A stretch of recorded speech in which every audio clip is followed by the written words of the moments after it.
উৎসব করেছিলেন, এইসব ব্যাপারগুলো আছে, সবাই আপনারা অবগত আছেন। আজকে হচ্ছে প্রশিক্ষণ শিবির। মূলত প্রশিক্ষণ শিবির হচ্ছে ইংরেজির উপরে 2 দিন, তারপরে হচ্ছে প্রাকৃতিক দুর্যোগ, স্বাস্থ্যবিধান ইত্যাদির উপরে আছে।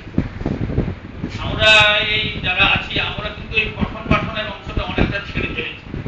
সত্যি কথা বলতে গেলে সারাদিন শুধু অফিসিয়াল নানান কাজ করতে করতে আমরা ওই একাডেমিক দিকটা সাধারণত একটু আপনাদের দিকেও দেখতে পাচ্ছি না, আর স্কুলের পঠন পাঠন আমাদের দেখা হচ্ছে নামে পরিদর্শন কাজ করছি, কিন্তু বিদ্যালয় স্তরের কাজ নয়, আমরা অফিসিয়াল কাজের সঙ্গে।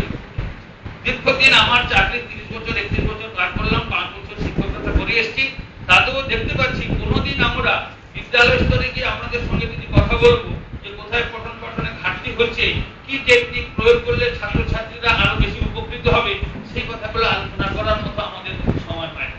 বিদ্যালয়ে যাই ওই একটা ধরাবাঁধা নিয়ম করে দিয়েছে, এতগুলো স্কুল যেতে হবে, উপর করতে হবে, এই নিয়ম কানুন দিয়ে। আর হচ্ছে বিলটা টানো শিক্ষক। আমি প্রাইমারি মাধ্যমিক সব ক্ষেত্রেই বলছি, সব জায়গাতেই আমার অনেকে আমাকে চিনতে পারেন, নাও চিনতে পারেন, আমি যেখানে প্রাইমারিতে ছিলাম